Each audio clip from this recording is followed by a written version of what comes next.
Hello, knowledge seekers.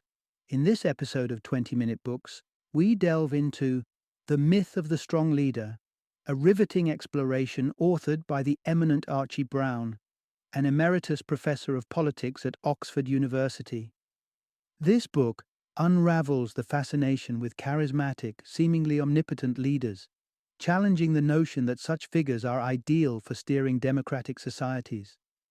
With incisive analysis, Brown dissects the factors that propel these leaders to the forefront and warns of the perils when they seize the reins of power. Crafted with the scholarly expertise of a political analyst recognized with the W.J.M. Mackenzie Prize for the acclaimed works The Gorbachev Factor and The Rise and Fall of Communism, this book is a revelation for those interested in the dynamics of leadership and authority.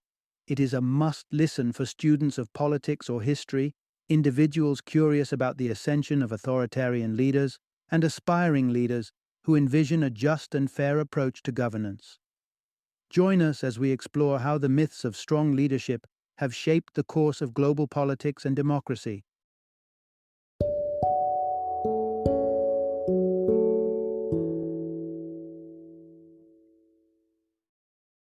The Myth of the Strong Leader, Political Leadership in the Modern Age. Introduction. The Allure of the Iron-Fisted Ruler, Unpacking Society's Fixation on Strength.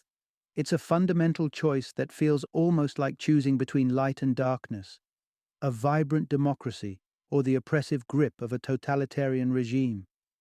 No prizes for guessing which most of us would lean toward. So why, then, does the concept of a strong leader, one who rules with an unyielding grip, hold such an appeal in our collective imagination? Despite our preference for democratic values, we often find ourselves inadvertently drawn to the idea of ordering autocratic strength. This fascination doesn't come out of the blue. The media plays a pivotal role in shaping our perceptions of leadership. What makes the headlines isn't the intricate, collaborative processes of governance or those silent, diligent contributors to political machinery. Instead, the spotlight invariably falls on singular figures, those striking lone wolves of statecraft. And the narrative is clear. It is the leader, and the leader alone, who holds the reins of power and authority. This narrow media framing distorts our understanding of true leadership, leading us to value decisiveness over dialogue and authority over inclusion. In the process, we forget to celebrate and demand other, arguably more vital, leadership traits: humility, the willingness to reach across the aisle, and an open ear to divergent perspectives. Let's challenge the narrative, shall we? It's essential to deconstruct this myth that champions strong leaders as society's invaluable champions. Dive into this intellectual expedition to discover why the allure of a prevailing leader may not always translate to effective governance and societal well-being. What you will unveil here is not just the misunderstood power dynamics of iconic offices like that of the President of the United States, but also an introspection into why leaders like Britain's former Prime Minister Tony Blair fell victim to their self-created legend. You'll also explore the magnetism of foreign policy for those who thirst for a broader stage to project their influence. It's an uncovering journey to redefine strength in leadership and to shine a light on the silent yet formidable power of the collective. Part 1. Unraveling the Myth of Political Prowess. Why we get it wrong. What shapes the portrait of a political titan in the public's eye? Is it the thundering oration at the podium, the impassioned headlines, or the artful dance of lobbyists behind the scenes? While these elements do influence public sentiment, they peddle a particular brand of leadership, one that's more spectacle than substance. In an age where the media wields a lens that magnifies every move of the political elite, we're sold on a narrative where the central figure overshadows the collective. The focus zooms in on this archetypal leader, larger than life and seemingly imbued with boundless sway, dwarfing the intricate web of democracy and the critical players within it. This skewed perception dilutes the electorate's awareness of the democratic infrastructure, fixating instead on the emblematic figurehead steering the ship. Leaders, too, are sometimes prisoners of this constructed image, as was the case with Tony Blair. His memoirs sing a solo tune of triumph, crediting himself with the Labour Party's triptych of electoral victories, perhaps inadvertently casting a messianic shadow over his political legacy. Blair's self-portrait is a testament to a broader tendency among leaders to internalize the myth of their omnipotence, further solidifying their larger-than-life image in the public consciousness. The overemphasis on a leader's fortitude has also transformed political arenas into gladiatorial contests, where strength and weakness become the primary yardsticks. We've seen it in the political theater of the United Kingdom, where Conservative head David Cameron once sought to brand Labour's Ed Miliband as feeble, only to witness the script flipped against him during times of party dissent. Ironically, the political ring favors not just the strong, but the sagacious, the ones who know when to retreat from peril. Yet the public clings to the mirage that true leadership equates to unrelenting power, finding comfort in the thought of a resilient figure at the helm. But therein lies the peril. This illusion can nudge society dangerously close to the precipice of totalitarian rule, where democratic values become the sacrifice at the altar of strength. It's a sobering reminder that sometimes the greatest show of leadership is not in the wielding of power, but in its judicious restraint, and the acknowledgement that strength is, more often than not, a collective endeavor. Part 2. Leadership transcends strength, the virtues of humility and the art of listening. True leadership is a tapestry, woven with more than the coarse threads of strength. It's fashioned from the delicate strands of humility, the kind of modesty that invites critique and paves the way for constructive dialogue with political counterparts. Such a leader, tempered by humility, can judiciously weigh varying views and broker compromises where lesser figures might stumble and falter. Yet, if modesty is one thread, what other fibers combine to craft a leader of merit? Knowledge is undoubtedly paramount, but it's the recognition of its limits that marks a leader's wisdom. Far from knowing it all, discerning leaders surround themselves with a mosaic of experts, voices from varied walks of life, whose specialized insights offer a worldview far beyond the leader's own grasp. Imagine the weight of a decision if the only counsel comes from one's own echo.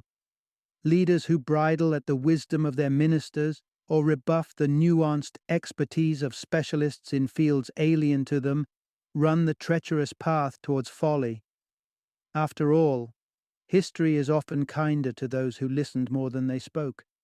Consider, for instance, Britain's Iron Lady, Margaret Thatcher. Though her leadership exuded the quintessential aura of strength, she did not rise or rule in isolation. Thatcher's reign was as much about the robust networks of informed voices she curated, a testament to her diligence in harnessing expertise. Conversely, the downfall of a leader can be swift when expertise is sidelined, or when an entourage of yes-men supplants a once diverse council. Such was the tragic political ballet danced by Tony Blair, whose isolation from his chancellor, Gordon Brown, spelled his undoing. It was the antithesis of collegiality. Blair's strained relations with Brown and the simmering undercurrents within his own party ultimately led to his resignation as Prime Minister. Let this be a beacon for those who aspire to lead. The strength of a leader is not a measure of their inflexibility nor their isolation. It is gauged by their capacity to embrace humility, to absorb the counsel of the knowledgeable, and to fuse these virtues into the kind of leadership that not just survives, but thrives in the crucible of public service. Part 3. Shared Power and Collective Leadership, the Keys to Lasting Impact. In the annals of governance and policy, where seismic shifts and enduring reforms are etched into the fabric of nations, there lies a subtle yet powerful approach, often overshadowed by grand narratives, the practice of collegial leadership. It is in this collaborative spirit, far removed from the limelight's glare, that some of the most transformative governments have sowed the seeds of progress. Collegial leadership is defined not by the solitary figurehead but by synergy, mutual respect, and a shared sense of purpose among a team. It flourishes in environments where responsibility doesn't rest on a single pair of shoulders, but is distributed among trusted colleagues, each contributing their unique expertise and perspective. Take, for example, the British government under Clement Attlee from 1945 to 1951. It was an era that saw the genesis of the National Health Service, NHS, a cornerstone of British society. The success of Attlee's government lay in his ability to galvanize his cabinet into a unified body, harnessing the strengths of each minister, such as Aneurin Bevan, the architect of the NHS. The collective drive superseded individual disagreements, embodying a leadership style that was less about the figurehead and more about the concerted effort. Such a style can only thrive when leaders command authentic respect, something that eludes many who are considered strong in the traditional sense. Another case in point is U.S. President Lyndon Johnson, whose tenure saw the landmark Civil Rights Act come into being. Johnson's leadership was characterized less by dictates from on high than by his dedication to the corridors of Congress, where he toiled shoulder to shoulder with lawmakers to achieve consensus.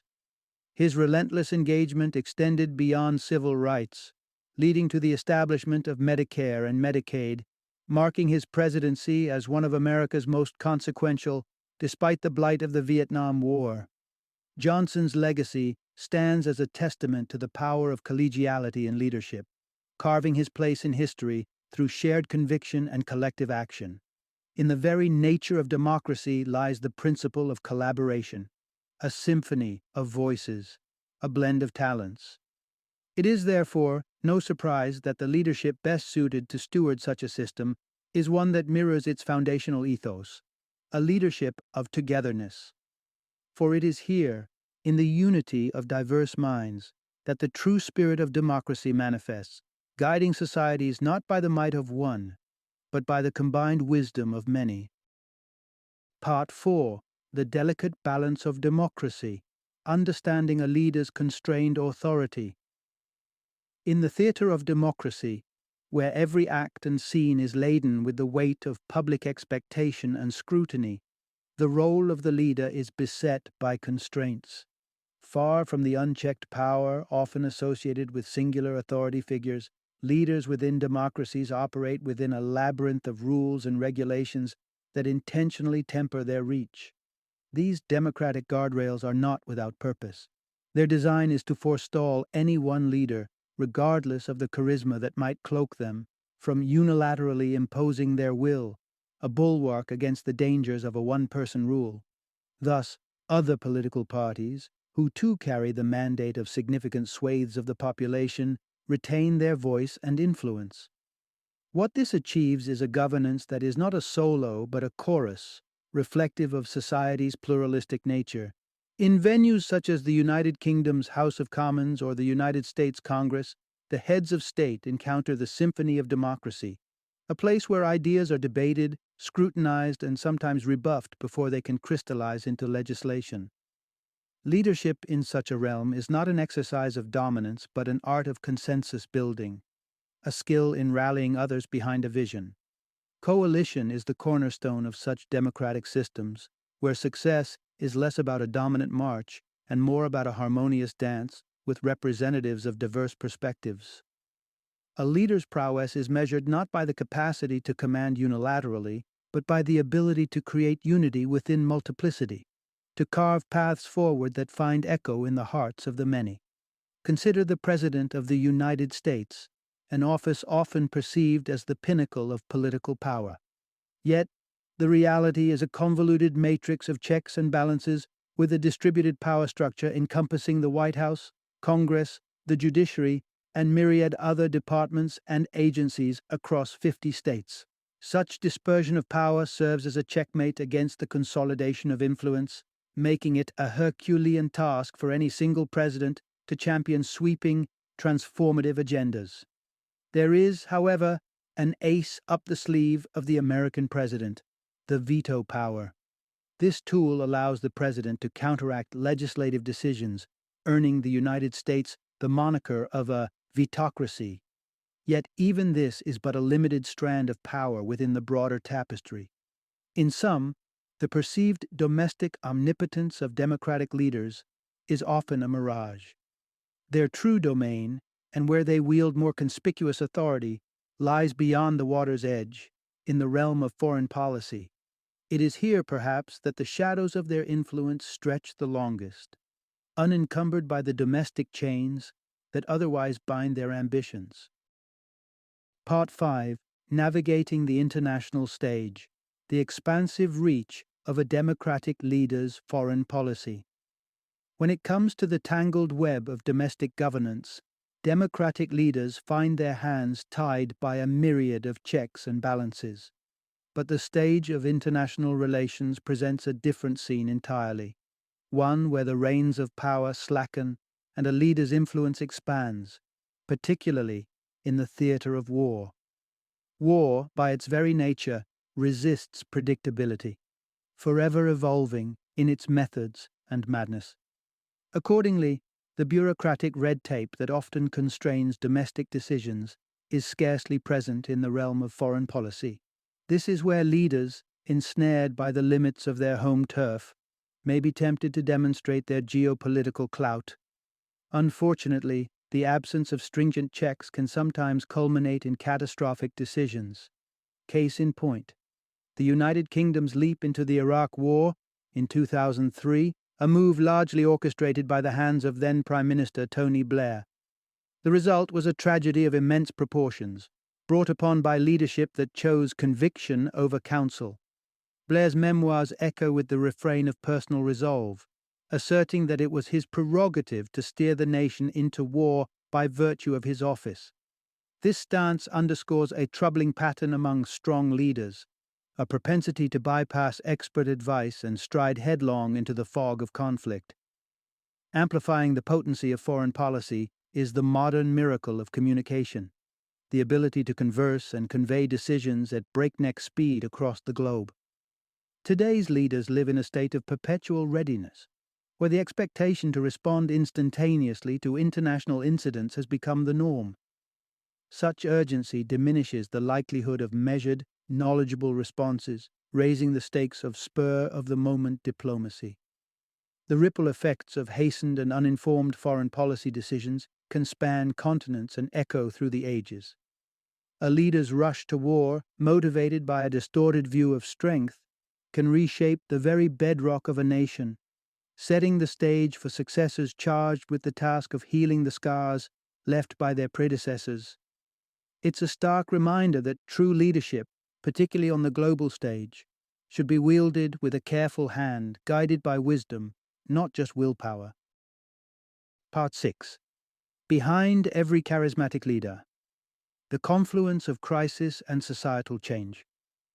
There's a common misconception that the ascendancy of a political figure is solely due to their magnetic personality. In truth, the emergence of leaders, particularly those with an aura of charismatic authority, owes as much to the circumstances of the time as to the force of their character. Desperation is a potent force in the political landscape. In times of crisis, when populations grapple with the complexities of war or economic turmoil, there is a marked tendency to gravitate towards figures who promise swift and straightforward solutions. This allure of the charismatic savior often flourishes in the soil of collective angst. History offers poignant lessons on this front, with Adolf Hitler being a prime example.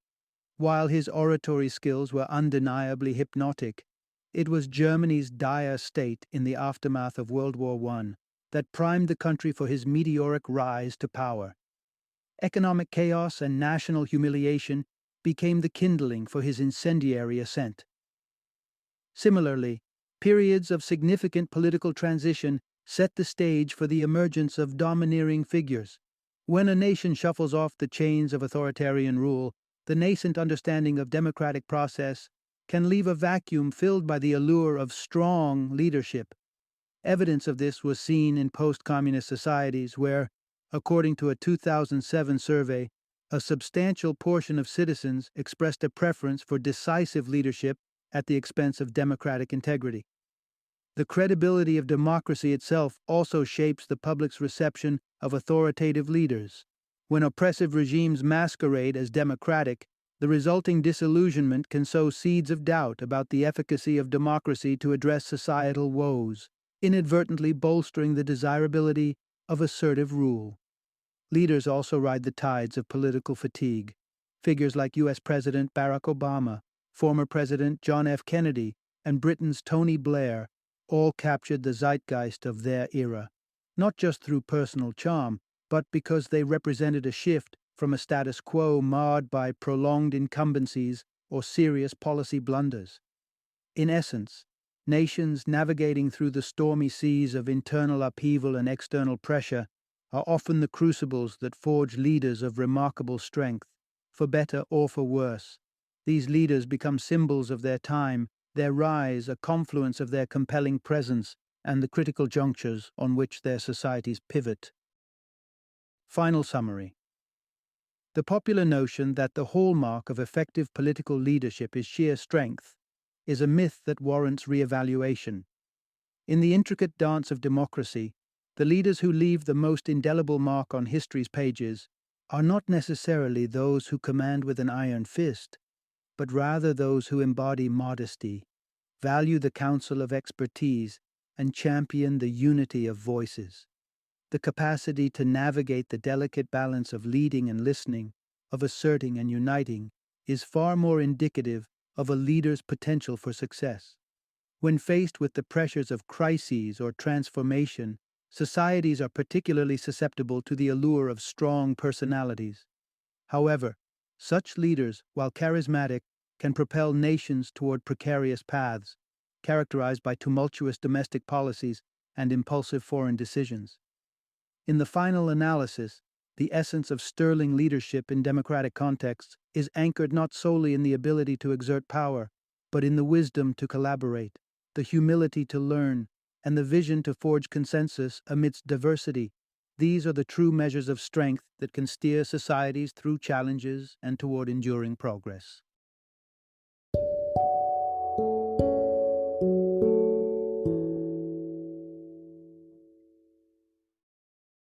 Thank you for joining me today on this journey of learning and discovery as we explored the insights of another thought-provoking book in our growing library of knowledge.